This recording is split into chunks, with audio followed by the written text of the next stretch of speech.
Good morning दोस्तों। मैं आपका दोस्त अमित तोमर लेके हाजिर हूँ सुबह के सवाल जो बने हैं कल रात तक की सुर्खियों से।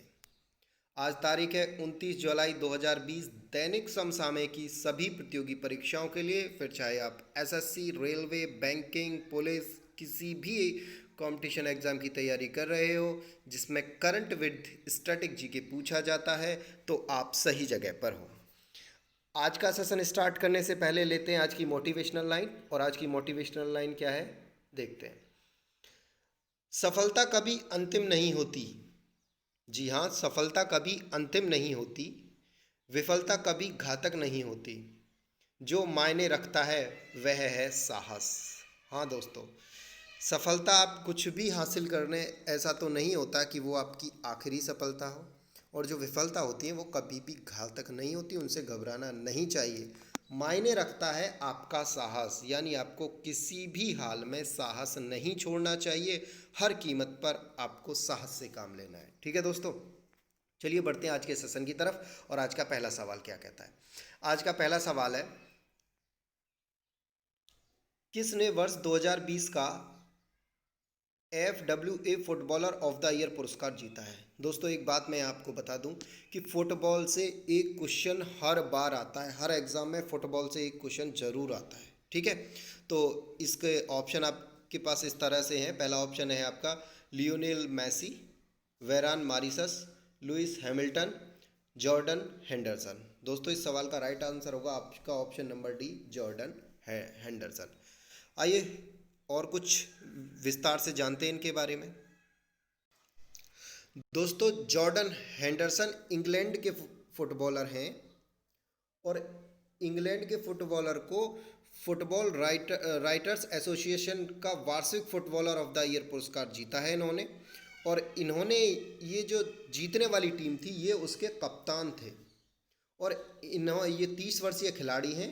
और इन्होंने इस खेल में 30 मैच खेले जिसमें 4 गोल किए थे। ठीक है दोस्तों, चलिए बढ़ते हैं अगली खबर की तरफ। अगली खबर क्या कहती है आज की।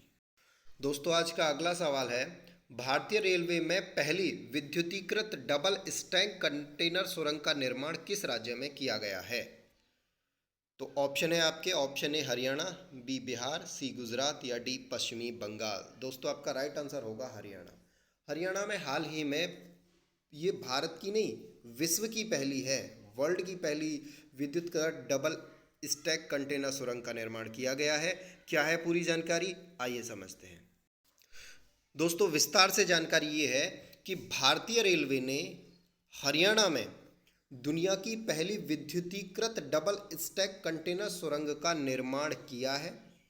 इस सुरंग में डबल स्टैक कंटेनर मालगाड़ी 100 किलोमीटर प्रति घंटा की रफ्तार से अधिक गति से चल सकती है। सुरंग की कुल लंबाई 1 किलोमीटर है और यह विश्व की सबसे ऊंची सुरंग है। इस सुरंग की कुल ऊंचाई 11.7 मीटर है और चौड़ाई 15 मीटर है। ठीक है, ये जो सुरंग है ये कहाँ बनाई गई है, तो दोस्तों ये अरावली की पहाड़ियों के बीच से निकाली गई सुरंग है। बात आपको अच्छे से समझ आ गई होगी। चलिए बढ़ते हैं आज के अगले प्रश्न की तरफ। दोस्तों अगला प्रश्न है आपका, 27 जुलाई 2020 को सीआरपीएफ ने अपना कौन सा स्थापना दिवस मनाया। दोस्तों हाल ही में 27 जुलाई को सीआरपीएफ ने अपना स्थापना दिवस मनाया था। अब कौन सा मनाया था, आपके ऑप्शन है 72वां, 82वां, 77वां या 67वां। राइट ऑप्शन होगा 82वां, ऑप्शन नंबर बी। हाँ जी, हाल ही में 27 जुलाई को सीआरपीएफ ने अपना 82वां स्थापना दिवस मनाया। क्या है पूरी जानकारी, आइए विस्तार से चर्चा करते हैं।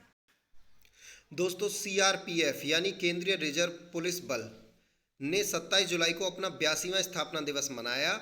और सीआरपीएफ की अगर मैं स्थापना की बात करूं तो सीआरपीएफ की स्थापना 1939 में की गई थी। और इसका जो उद्देश्य था वो आंतरिक सुरक्षा के उद्देश्य से इसकी स्थापना की गई थी। सीआरपीएफ का जो पुराना नाम है वो है क्राउन रिप्रेजेंटेटिव पुलिस, और जिसे 28 दिसंबर 1949 को सीआरपीएफ अधिनियम के अंतर्गत केंद्रीय रिजर्व पुलिस बल बना दिया गया।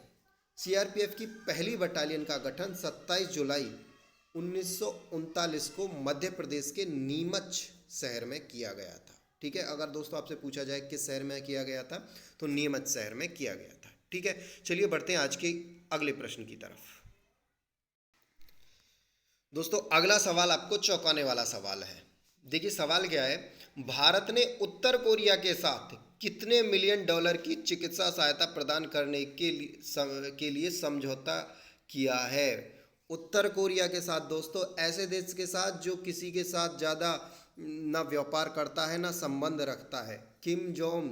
किम जोंग आपने सुने होंगे, जहाँ के तानाशाह हैं, तो उसके साथ भारत ने अभी चिकित्सा सहायता प्रदान करने का समझौता किया है। अब कितनी सहायता की है, $7 मिलियन, $2 मिलियन, $1 मिलियन या $3 मिलियन। दोस्तों राइट ऑप्शन होगा आपका $1 मिलियन। क्या है पूरा मामला, आइए विस्तार से जानते हैं। दोस्तों भारत सरकार ने उत्तर कोरिया को तपेदिक रोधी दवाइयाँ के लिए चिकित्सा सहायता मुहैया कराने के उद्देश्य से $1 मिलियन देने की घोषणा की है। दोस्तों ये जो घोषणा है, ये जो सहायता है, भारत ने विश्व स्वास्थ्य संगठन की अपील के बाद उत्तर कोरिया को दी है। तपेदिक रोधी दवाओं की खेप DPRK में भारतीय राजदूत अतुल मल्हारी गोत्सुर्वे द्वारा WHO प्रतिनिधि की उपस्थिति में DPRK अधिकारियों को सौंप दिया गया। ठीक है दोस्तों, तो ये थी ये पूरी जानकारी। उम्मीद करता हूँ आपको ये समझ आ गई होगी। चलिए बढ़ते हैं आज के अगले प्रश्न की तरफ। दोस्तों अगला प्रश्न है आपका, भारत की पहली शहद परीक्षण प्रयोगशाला कहाँ स्थापित की गई है। आपके ऑप्शन इस तरह से हैं, A Gujarat, B Haryana, C Rajasthan और D अरुणाचल प्रदेश। दोस्तों इस सवाल का राइट आंसर होगा आपका ऑप्शन नंबर A गुजरात।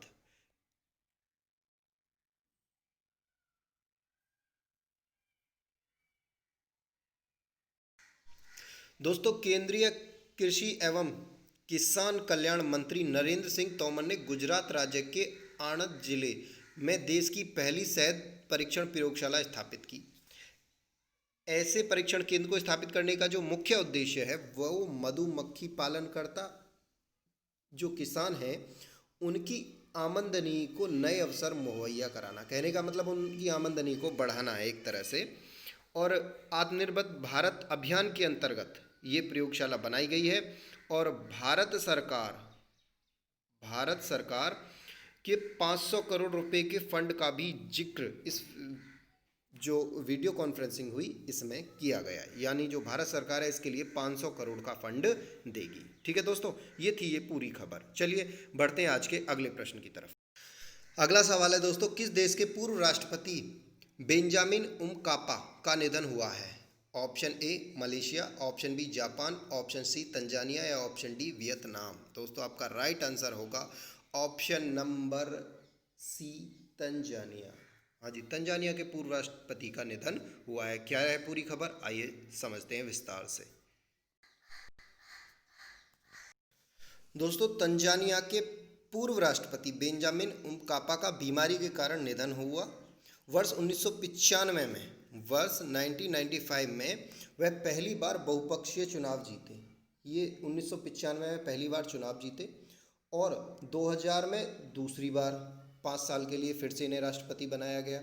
उन्होंने 1995 में सत्ता में अपने दशक के दौरान पूर्वी अफ्रीका में संघर्ष को खत्म करने में महत्वपूर्ण भूमिका निभाई थी। ठीक है दोस्तों, चलिए बढ़ते हैं आज के अगले सवाल की ओर। दोस्तों अगला सवाल बहुत ही इंपॉर्टेंट है आपका। अगला सवाल है, एक्सान को पछाड़कर एशिया की दूसरी सबसे बड़ी ऊर्जा कंपनी कौन सी बनी है। ऑप्शन ए है आपका Reliance Industries, option number B है आपका Tata Steel, option number C Adani Group, option number D Aditya and Birla Industries. Option number A इसका राइट आंसर होगा रिलायंस इंडस्ट्री। हाँ जी, रिलायंस दुनिया की दूसरी सबसे बड़ी ऊर्जा कंपनी है। क्या है पूरी खबर, आइए समझते हैं डिटेल से। दोस्तों एक्सान कॉरपोरेशन को पछाड़कर दुनिया की दूसरी सबसे बड़ी ऊर्जा कंपनी रिलायंस इंडस्ट्री बनी है। दुनिया की पहली सबसे बड़ी ऊर्जा कंपनी सऊदी अरब की अरामको इंडस्ट्री है। ये बात आपको याद रखनी है। हाँ जी, दुनिया की सबसे बड़ी जो ऊर्जा कंपनी है वो है सऊदी अरब की आरा आरामको इंडस्ट्री। ठीक है दोस्तों, दुनिया की सबसे बड़ी रिफाइनरी कॉम्प्लेक्स प्रबंधन कंपनी रिलायंस इंडस्ट्री ने मुंबई में 4.3% की बढ़त हासिल करके $8 बिलियन में अपना बाजार मूल्य $189 बिलियन तक पहुंचाया, जबकि एक्सन मोबिल लिमिटेड ने लगभग $1 बिलियन का बाजार मूल्य खो दिया है।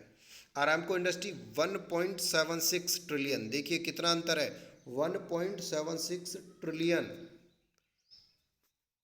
के बाजार मूल्य पंजीकरण के साथ दुनिया की सबसे बड़ी ऊर्जा कंपनी के पद पर विराजमान है। आपसे पूछा जाए सबसे बड़ी ऊर्जा कंपनी कौन सी है, तो आपको पता होना चाहिए सऊदी अरब की आरामको इंडस्ट्री। ठीक है दोस्तों, चलिए बढ़ते हैं अगली खबर की तरफ। दोस्तों अगला प्रश्न बहुत ही इंपॉर्टेंट प्रश्न है। अगला प्रश्न है, भारत इंटरनेट स्पीड रैंकिंग में किस स्थान पर रहा? Option A 86, option B 77, option D 123 या ऑप्शन डी है आपका 129। आपका राइट आंसर होगा ऑप्शन नंबर डी 129। क्या है पूरा मामला, आइए समझते हैं विस्तार पूर्वक। दोस्तों इंटरनेट स्पीड रैंकिंग में कुल 138 देशों ने हिस्सा लिया, जिसमें से भारत का स्थान 129वां रहा। यह इंटरनेट स्पीड रैंकिंग लोकप्रिय स्पीड टेस्ट ओकला द्वारा जारी की गई, जिसके अनुसार भारत 12.16 Mbps की डाउनलोडिंग और 4.33 Mbps अपलोडिंग की गति पिछले महीने दर्ज की गई। इस रैंकिंग में जो टॉप पर रहा वो दक्षिण कोरिया, संयुक्त अरब अमीरात, चीन, कतर और कनाडा जैसे देश 5 शीर्ष देशों की सूची में शामिल हुए। ठीक है दोस्तों, चलिए बढ़ते हैं, आज की अगली खबर का रुख करते हैं। दोस्तों अगला सवाल है आपका, DRDO ने 500 बिस्तरों का अस्थायी अस्पताल किस राज्य में स्थापित करने की घोषणा की है? दोस्तों आपके ऑप्शन है यहाँ पे, option number A Delhi, B Maharashtra, या आपका ऑप्शन नंबर सी बिहार, या आपका ऑप्शन नंबर डी है पंजाब। तो दोस्तों यहाँ आपका जो राइट आंसर होगा वो ऑप्शन नंबर सी होगा बिहार। हाँ जी, बिहार के पटना और मुजफ्फरपुर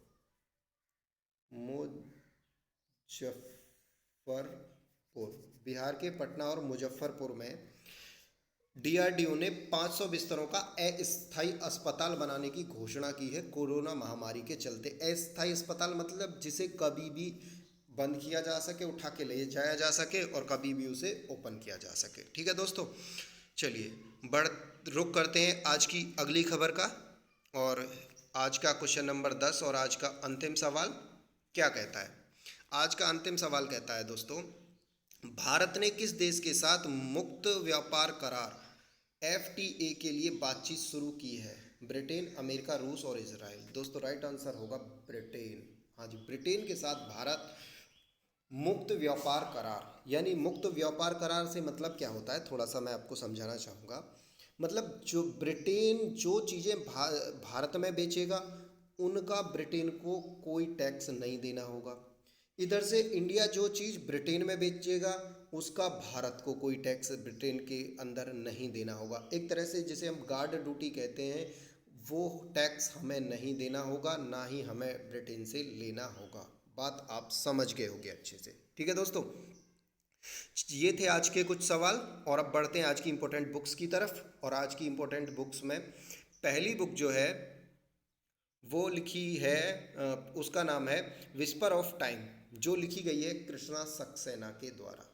ठीक है दोस्तों, दूसरी बुक है Chandrashekhar the last icon of ideological politics, जो लिखी गई है बाई हरिवंश नारायण सिंह। तो ये जो दूसरी बुक है ये बहुत ही इंपॉर्टेंट है, एग्जाम में पूछी जा सकती है, आप इसे इम्पोर्टेंट मार्क कर सकते हो।